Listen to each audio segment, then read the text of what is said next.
ख्वाजा आसिफ या इसाक डार? ख्वाजा आसिफ। अकील अराई साहब को क्या मशवरा देंगे? पीटीआई को साथ लेके चले।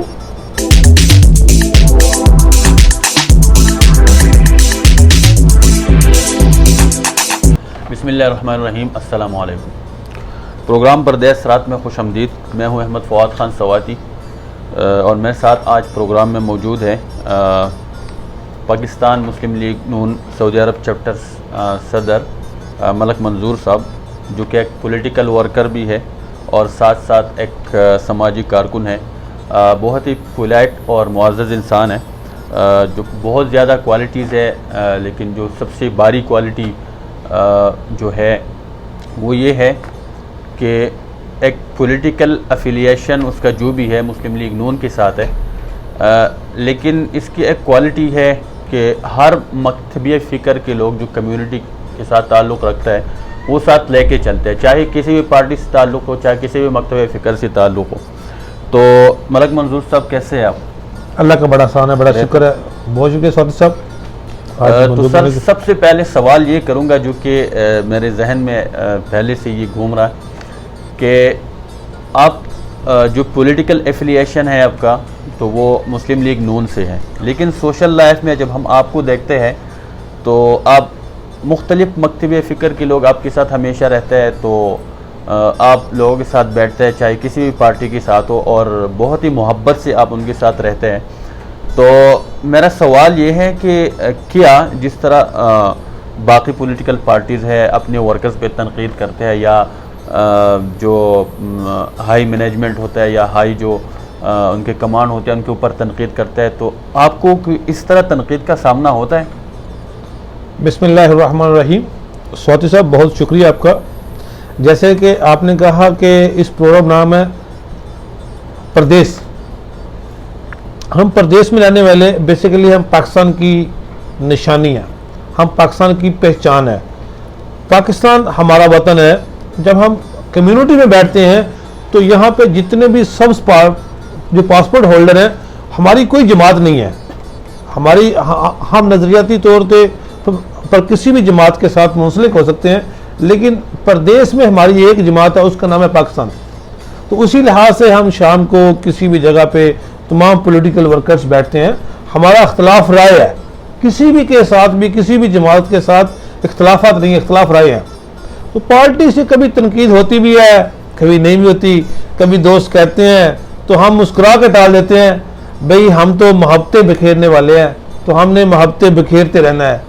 तो इसी तनकीद का हंस के जवाब दे देते हैं। जी, अच्छा, आते हैं कुछ पॉलिटिकल सवालात के हवाले से कुछ सवाल करूँगा कि मलक साहब, आप पाकिस्तान की पॉलिटिक्स से भी आप ज़ाहिरी बात है बाखबर हैं, तो आपकी पार्टी के हवाले से मैं सवाल करूंगा कि जो सुनने में आ रहा है, जो ज़्यादातर लोग या प्रोपेगेंडा है जो भी है, जो कि हम सुनते हैं कि मुस्लिम लीग नून में दो ग्रुप बन गए हैं, मरियम नवाज़ का अलग ग्रुप है और शहबाज शरीफ का अलग ग्रुप है।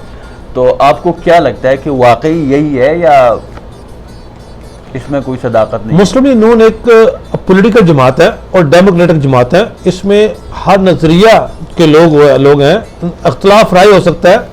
दूसरी बात यह है कि मुस्लिम नून में एक ही नज़रिया चलता है, वो नज़रिया है मेरे कायद मियाँ मोहम्मद नवाज शरीफ का, जो कि अवाम के दिलों में बसते हैं। मियाँ मोहम्मद नवाज शरीफ के अलावा कोई नज़रिया नहीं है। वही नज़रिया मियाँ मोहम्मद शहबाज शरीफ साहब का है, वही नज़रिया मरियम नवाज साहबा का है, वही नज़रिया ख्वाजा मोहम्मद आसिफ का है।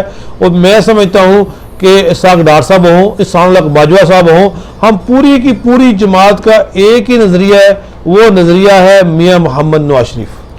तो आइंदा इलेक्शन, क्योंकि जो आ रहा है 2 साल बाद, पाकिस्तान में 5 साल बाद जो इलेक्शन होता है सबको पता है, तो आपको मुस्लिम लीग नून का पोजीशन कैसा लग रहा है एज ए पॉलिटिकल वर्कर, अगर आप एनालिसिस करें? देखिए, चंद दिन पहले कंटोनमेंट बोर्ड के इलेक्शन हुए हैं।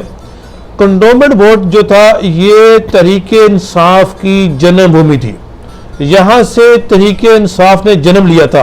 तो आप देख लें कि जब अदारे न्यूट्रल हुए, जब तमाम चीज़ें इलेक्शन शफाफ हुआ, तो तहरीके इंसाफ वहाँ से हार गई, वहाँ से उसने इब्तिदा की थी। तो आइंदा आने वाले इलेक्शनों में इंशाअल्लाह ताला मुस्लिम लीग नून पूरे पाकिस्तान में से क्लीन स्वीप करेगी कंटोनमेंट बोर्ड के इंतखाबात की तरह। अच्छा, तो आपको क्या लगता है कि मुस्लिम लीग नून आइंदा इलेक्शन पीडीएम की प्लेटफॉर्म से लड़ेगी या मुस्लिम लीग नून के प्लेटफॉर्म से? देखिए, पीडीएम जो है वो एक अपोजिशन का इत्तेहाद है, वो इत्तेहादी इत्तेहाद नहीं है। मुस्लिम लीग नून आइंदा इलेक्शन भी अपने निशान पे लड़ेगी। जैसे आपने देखा ज़िमनी इलेक्शन में शेर के निशान पे इलेक्शन लड़ा है, कंटोनमेंट बोर्ड में शेर के निशान पे इलेक्शन लड़ा है, तो जो इलेक्शन है वो मुस्लिम लीग नून अपने ही प्लेटफॉर्म से लड़ेगी। अच्छा, और ये बताएं कि आपको क्या लगता है कि मियां मोहम्मद नवाज शरीफ साहब आइंदा इलेक्शन में वो पाकिस्तान में होगा या पाकिस्तान से बाहर होगा? अल्लाह के फजल करम से मियां मोहम्मद नवाज शरीफ साहब बहुत जल्द पाकिस्तान आने वाले हैं, बहुत जल्द, और वो तहरीक की क़यादत भी करेंगे। और मुझे यकीन है इस बात पे कि पाकिस्तान के जो आइंदा वज़ीर आज़म होंगे वो मियां मोहम्मद नवाज शरीफ ही होंगे। अच्छा, ये बताएं सर कि सऊदी अरब में चूँकि हम रहते हैं, ज़्यादातर सियासत यहाँ पे महदूद है कम्युनिटी की मसाइल तक, तो आपको क्या लगता है कि कम्युनिटी के जो मसाइल थे तो वो किसी हद तक हल हो चुके हैं या हल हो रहा है या इसके ऊपर काम हो रहा है या नहीं? आपको क्या लगता है?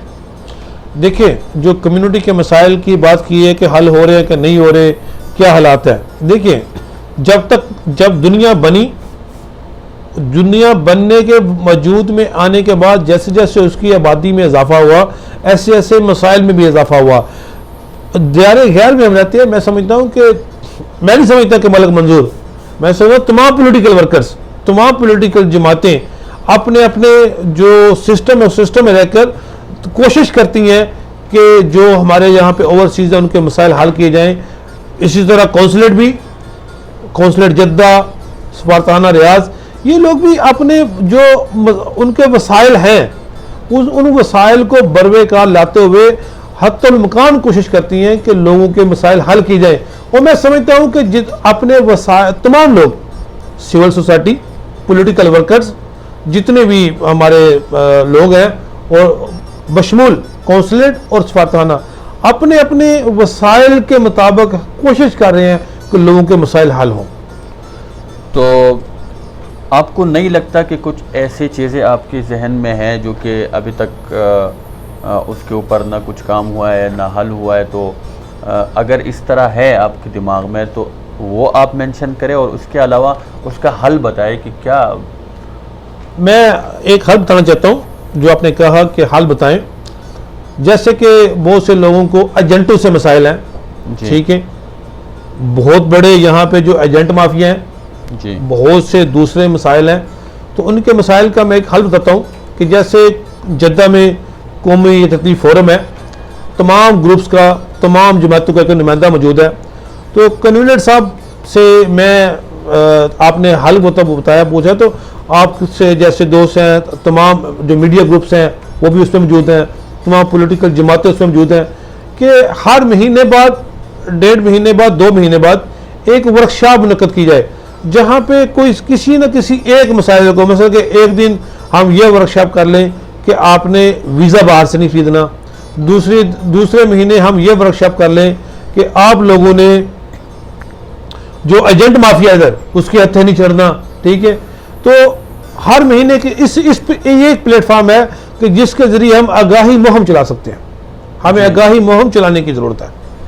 लेकिन मैं पिछली दफ़ा मैं गया था एम्बेसी, जो कि सीजी साहब से मैं बैठा हुआ था, और एक चीज़ जो हमने देखी थी, तो मैंने ये बात मेंशन की कि क्यों ना जब बंदा पहले आए पाकिस्तान से तो उनको यहाँ पे बुला लिया जाए और उनको समझाएं। तो एक बंदा वहाँ पे बैठा हुआ था जो कि सीजी साहब को भी उस टाइम पता नहीं था, लेकिन उस बंदे ने वो पासपोर्ट दिखाया कि इस पे लिखा हुआ है कि 90 दिन से ज़्यादा अगर आप लोगों ने स्टे करना है तो आपने एम्बेसी जाना है, वहाँ से पूरा आपने गाइडलाइन लेना है। लेकिन हम सबको नहीं पता कि हमारे पासपोर्ट पे ये लिखा हुआ है, तो ये ऑलरेडी लिखा हुआ है। देखिए सत साहब, मैंने आपका जवाब जो पहले आपने सवाल किया, ये आपका वही ज़िमनी सवाल है जी। हमें ज़रूरत किस चीज़ की है? हमने करना ये है कि आगाही मुहिम क्या है कि जब आप वीज़ा लें तो आपको पता हो कि मेरा प्रोफेशन क्या है। जब आप यहाँ पर आएँ तो आपको उस कानून का पता हो। कैसे पता होगा कि हम एजेंट हमारे पास एक बड़ा सादा सा सवाल है, मेरे दोस्त भी, मेरे अपने भी, मेरे बेगाने भी इस पर इख्तलाफ करते हैं कि हमने बस जो अदारा है ना उस पर तनकीद करनी है, हत्ता कि होना नहीं चाहिए। सबसे पहले हम गलत हैं, हम एजेंटों के हत्थे चढ़ते हैं, ठीक है, और पेश हैं तमाम लोग। हमें ज़रूरत है कौमी फोरम के प्लेटफॉर्म से एक वर्कशॉप कराने की, जैसे कि हम जद्दा में हैं, हम राबग में जाएं, हम मक्का में जाएं, हम ताइफ में जाएं, वहाँ पे वर्कशॉप करें, कम्युनिटी के मसाइल के लिए ये काम है करने वाले। हमें इस काम पे तवज्जो देनी चाहिए। जी, अब कुछ आते हैं कुछ पर्सनल सवालात के बारे में। तो सवाल यह है कि दुनिया में सबसे ज़्यादा पसंदीदा जगह आपको कौन सा है कि आप कहता है कि मैं यहाँ जाऊँ तो मज़ा आ जाएगा? मक्का और मदीना, इसके अलावा कोई हो नहीं सकती। इसके अलावा मैं बताऊँ, मुझे यही पसंद है। मैं पाकिस्तान में भी कारोबार था तो मैं आर्जी तौर पर आया था, तो मुझे यहाँ जो रहने को दिल किया है वो एक ही जगह है, वो मक्का और मदीना। और पाकिस्तान में कौन सा जगह आपको पसंद है कि आप कहते हैं कि मैं यहाँ जाऊँ तो मज़ा आ जाएगा? स्वात। अच्छा, तो स्वात को तो मैं इंशाल्लाह शेयर कराऊंगा।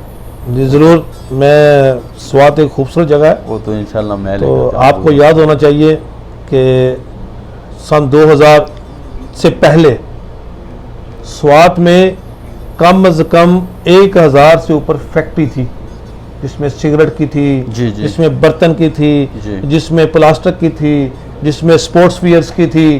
तो वो रोन के वापस आ जाए तो वो एक ऐसी जगह है जहाँ पे कारोबार भी हो सकता है। एक्चुअली स्वात 1969 तक एक इंडिपेंडेंट स्टेट रहा है ना, 1969 में फिर पाकिस्तान के साथ शामिल हुआ है। जी जी हाँ। सऊदी अरब में आपको सबसे ज़्यादा पसंदीदा खाना कौन सा है? लहम मंदी। लहम मंदी।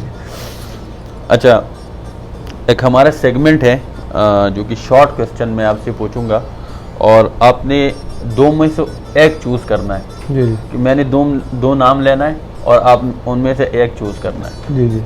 तो सबसे पहले नवाज शरीफ या आसिफ अली जरदारी? मियां मोहम्मद नवाज शरीफ। जी। ख्वाजा आसिफ या इसाक डार? ख्वाजा आसिफ। महमूद खान या मुराद अली शाह? महमूद खान। महमूद खान जो खैबर पख्तूनख्वा का वज़ीर आला है। जी जी। या मुराद अली शाह? मुराद अली शाह।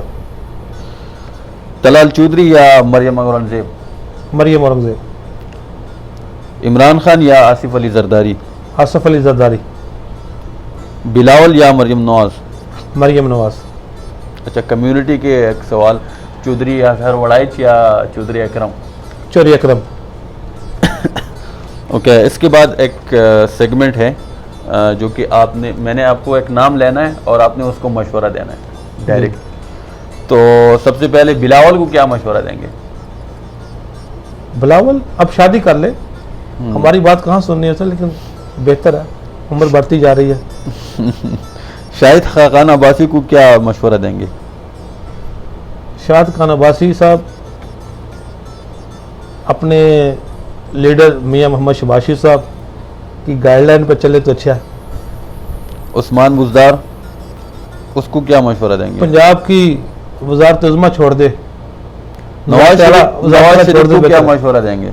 नवाज शरीफ साहब को क्या मशवरा देंगे? मैं अपने कायद के हुक्म के मुताबिक चलता हूँ, मैं नहीं दे सकता। लेकिन मशवरा तो देना पड़ेगा, नहीं तो फिर जनरल नॉलेज का सवाल करूंगा। मशवरा यही है कि जितनी देर हो सके वो लंदन में क़याम करें और पार्टी को जिस तरह संभाल रहे हैं इसी तरह संभालते रहे। अच्छा, शाह महमूद कुरैशी को क्या मशवरा देंगे?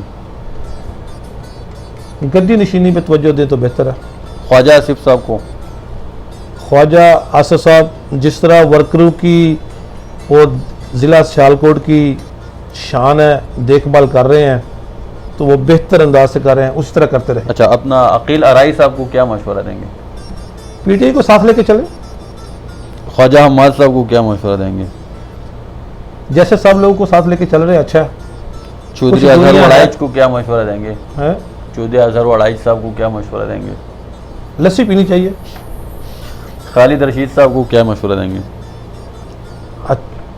पाक सऊदी फ्रेंडशिप फोरम पे वो काम कर रहे हैं, इस दोस्ती को मज़ीद बढ़ाना चाहिए। शेख रशीद साहब को क्या मशवरा देंगे? अब वो ऊपर चली गई है उनकी, अब मशवरा माने नहीं उन्होंने। जो मशवरा आप नहीं देना है। मरियम औरंगजेब को क्या मशवरा देंगे? एक बेहतरीन वर्कर है मुस्लिम लीग नून की, और जिस लगन और से वो काम कर रही हैं, इसी को कंटिन्यू करें। जी मलक मंजूर साहब, बहुत बहुत शुक्रिया आपका टाइम का, आपने हमें टाइम दिया, और इंशाल्लाह अगली एपिसोड में इंशाल्लाह मिलेंगे। शुक्रिया। Thank you.